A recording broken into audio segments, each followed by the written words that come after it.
খালি হওয়া ওষুধের বোতল দিয়ে বানালাম এই সুন্দর পুতুলটি। আমাদের সবার বাড়িতেই এরকম 2-3টে ওষুধের বোতল তো এদিক ওদিক পড়েই থাকে, কিন্তু সেগুলোকে যদি ফেলে না দিয়ে একটু বুদ্ধি দিয়ে সাজানো যায় তাহলে কিন্তু মন্দ হয় না, তাই না?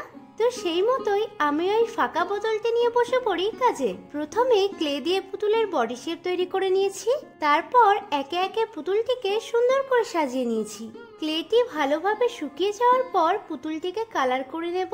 তোমরা অনেকেই আমাকে রুম ডেকোরের জন্য সুন্দর সুন্দর আইডিয়া দিতে বলেছো, আর এটি কিন্তু প্লাস্টিক রিউজের পাশাপাশি সুন্দর রুম ডেকোরের জন্য আমরা ইউজ করতেই পারি। আচ্ছা, তোমরা কারা কারা এইভাবে ঘর সাজাও আমাকে জানিও। এই দেখো, কথা বলতে বলতে আমার কাজটিও প্রায় কমপ্লিট, আর এটি হলো পুতুলের ফাইনাল লুক। তো আজকের কাজটি তোমাদের কেমন লাগলো অবশ্যই জানিও। আজ তবে এতটাই, দেখা হচ্ছে নতুন একটি ভিডিওতে।